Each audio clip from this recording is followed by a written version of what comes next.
What's up, Eagles Nation? What's going on, NFL world? How you doing, division rivals? This is Steven Hyder with Gate City Sports Channel, the sports channel where the cerebral NFL fan comes for about 10 minutes of daily content. Good morning, good afternoon, or good evening, whatever it is you get around and watch us. Once again, guys, my name is Steven Hyder, and this is Gate City Sports Channel. Hey, listen up. If you are new to the channel, I would love to add you to the community. In order to do that, I'm going to need you to hit that subscribe button, guys. It just does a whole lot for us here in the YouTube world, guys. Number two, my OG supporters, you already know I'm going to ask you to hit that thumbs up button. That's how we communicate with YouTube and let YouTube know that, hey, we're interacting. Go ahead and take this and push it out across the platform. All right, y'all. Today's topic. Listen, guys, I want to talk a little bit about the offense. And, I did a little digging.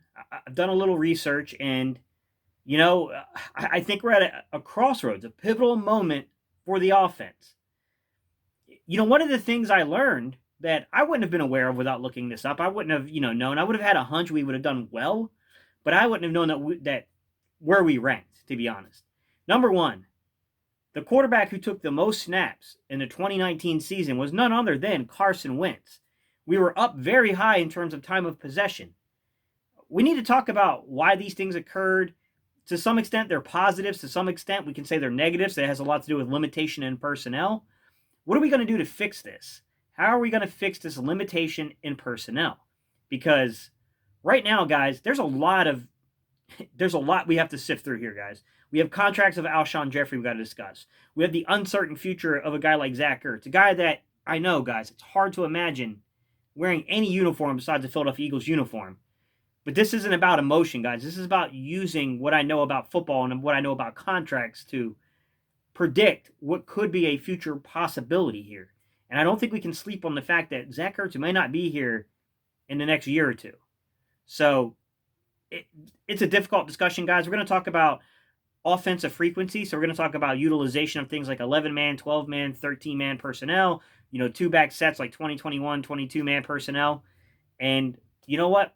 What do we do? What are we going to add to this roster? How do we grow things? How do we make things different? How do we shake this roster up, guys? All right, y'all. Let's get into today's topic. They don't let Booby Sanders loose.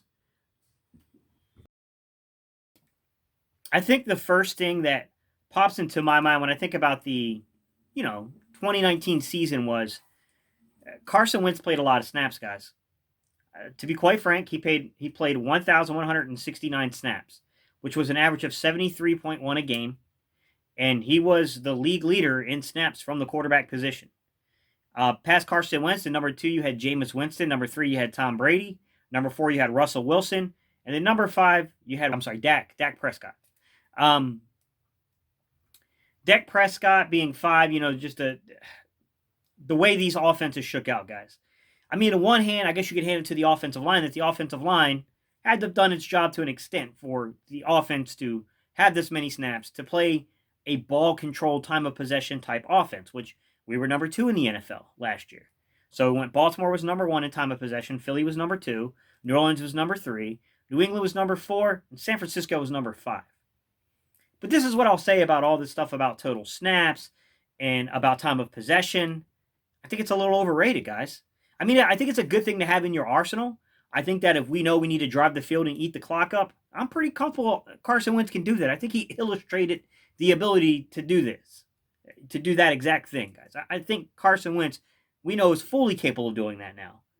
I think where my concern lies is with the explosion of the offense. Because I'll be honest with you.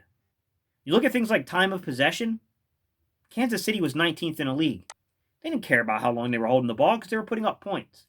I'm not saying the Eagles need to go that far in the drastic direction, going back down towards the, closer almost to the bottom third of the league in time of possession. But certainly I don't know that we need to be up as the top 5 either. I think we need to find a happy medium here, and I think we need to find more explosive plays, right? We need to get more guys into open space. We need to get more vertical. Look, simply put, we need to be way more explosive than we were. And that's a big deal to me. Past that, guys, we can have a conversation about the way Carson Wentz was utilized this year. We've made some changes to the coaching staff because I think we realized the faults in what we did with Carson Wentz. We primarily asked Carson Wentz to play a lot from inside the pocket. There's nothing wrong with that, but I don't think that's utilizing Carson Wentz's, full arsenal of abilities. I think you can, I think he's fully capable of passing from the pocket, but I think he's a guy that you want to challenge defenses on the edges with. You want to make them break containment and break coverage, so that way Carson Wentz can use his arms or his legs to really take advantage of them. Carson Wentz is spectacular outside of the pocket. And I do think that Doug Peterson seems to have realized the error in that way. And that's part of the reason why he brought a guy like Rich Grandrello into the fold. Rich Grandrello is supposed to be here to work on rollouts, work on bootlegs, right? Try to bring a little more motion and activity and movement to this offense. Okay? We got a guy like Marty Morningwig here. He's going to be here to give a perspective. Just being a guy who's coached offense for over 20 years, Marty Morningwig is here to give perspective on what he sees from this offense. He's probably going to be there analyzing other teams in the way that similar, ability quarterbacks are utilized and try to draw up maybe some plays to give Carson that kind of effect. I do think we're going to see a lot of changes, guys. A lot of changes I think are coming around the horizon, and we're about to get into some of those changes. I think the last part is that we need to look at everything. We need to look at everything. They've started that.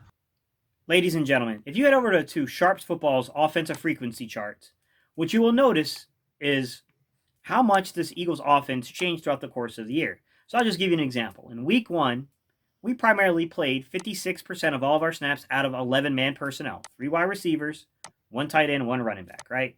The majority of the league runs at a pretty average rate of 56%. Fairly average, meaning we were fairly heavy on 12-man utilization still because we still ran 40% of our plays out of 12-man. Part of that has to do with personnel decisions. You got 2 really good tight ends on this football team in Zach Ertz and Dallas Goedert.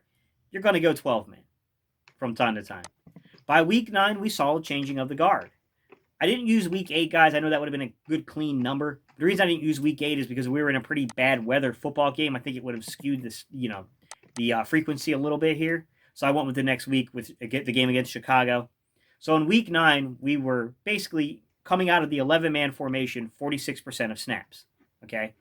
That is the week that we got Deshaun Jackson back for a handful of plays and lost him again for the regular season.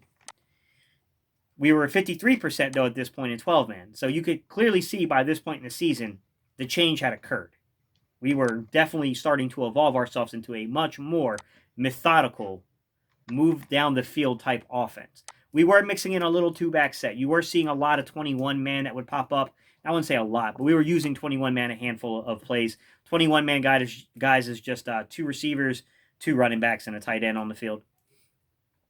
And then when you go to week 16, the big pivotal NFC East showdown with us and Dallas and Philly, the Eagles came out 80% 12-man personnel, guys. 80% of our snaps were in 12-man personnel by the time we got to week 16, as compared to only 5% of our snaps being run out of 11-man. I will add a little asterisk beside these figures. Sharps Football and the way they break down analytics, they're a fine organization. I trust them. The Eagles situation was not easy to break down because it's really hard to place guys like Joshua Perkins. You have to really pay attention to where he's lined up on the field to see, is he really playing the role of a tight end or a receiver? So I will warn you, maybe 80 isn't quite as drastic as it seems. They could have just been miscounting the times that Perkins and other players were lining up more so as a receiver than a tight end. But nonetheless, you can see 80% of the snaps, we at least ran out guys that were designated tight end as a tight end. So big change, a big shift. And I got to be honest with you. I can't see that kind of frequency continue. I think the Eagles would like to go back to that 56-40, maybe even heavier 11-man than that personnel package. And in order to do that, we're going to need to make some moves this offseason. And I know it ain't popular because we do need to spend on defense, and we've been spending on defense. We've been doing things like signing Javon Hargraves to improve the interior pass rush, right? We went out and got Darius Slay to improve that outside corner play. We went in and re-signed Jalen Mills to come back in here and play safety, a position most of us all thought he was better suited to play. Then we went out and we signed, a linebacker. We went out and got ourselves a, Jatavius Brown to play linebacker. Quick 4'4", 40 kind of linebacker. Got really good depth and range and speed. Little question with his tackling, but you're going to have that with these shorter, quicker guys. And then we got, you go down and you look at Will Parks coming back, the hometown kid, coming into play as a, utility role, being a safety, a corner, a nickelback. Like, who knows? He's going to be the Where's Waldo of the defense. So I do think we need to see similar changes like this occurring on the offensive side of the football. But we have big, heavy questions to answer there. Alshon Jeffrey. Alshon Jeffrey has to be answered, guys. We have to answer the question of what the hell we do with this guy. Do we bring him back because of the money situation and let him go the following season? Can you find a trading partner, which seems highly unlikely to me, guys, because not only is he injured, but the contract is huge. Would we release him and just say, look, we'll eat it'll cost us about, if we give him a June 1st designation, it's going to cost us about $1 million against our cap this season. Okay. In addition, because we'll be able to break that salary up, that $26 million up over 2 years. So there's some big decisions looming. What do you do about Deshaun Jackson? I mean, when the guy's healthy, no one tracks the football the way Deshaun Jackson tracks the football. I like Ruggs. I like, Jerry Jeudy. I like, CeeDee Lamb. I like, different guys. Laviska Shenault, T. Higgins, Denzel Mims. I like all those guys. Jalen Reagor is a guy I think has, deep playability. I think he's another one, KJ Hamler and Ruggs, right? And, you look at guys like Reagor. Those guys are your wide receivers, maybe in slot even a little bit too. Hamler probably much more a slot guy. But all those guys have that deep ability. None of them track the football the way Deshaun Jackson does. But also, they're 10 years younger. Some probably less. They are probably more. They might be 11, 12 years younger. I mean, that's a big difference. I love Deshaun. He's getting up there in age. I don't know how many years of football he's got left in him. Huge, huge decisions, guys. Huge decisions are looming for our Philadelphia Eagles, guys. We're going to have to make some tough, difficult decisions in order to shake this roster up.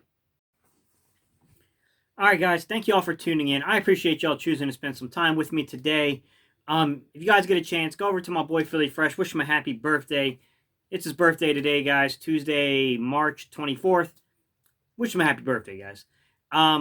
Look, I just, to wrap this all up into a nice, neat bow, I think we need to continue evolving this offense from a slow, methodical 12-man, two-back set, still keeping those elements. I think those elements are useful, into a more explosive offense coming out of 11-man, even going down to things like 10-man with 4 receivers, 0 personnel with empty back sets. Keep evolving the offense. But we're going to need personnel to keep evolving the offense. So I'll leave you with this, guys. What do you think about our personnel?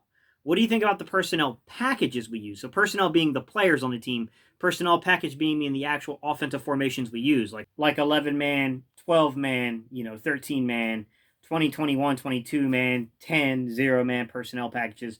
So personnel being the players, personnel packages being the actual offensive formations. How do you marriage this together, guys? Who are the additions? Who are the players, the personnel you're bringing in, so that we can be more versatile with our personnel packages? I still believe in the 12-man. I still believe in two-back sets like the 21 and 22-man.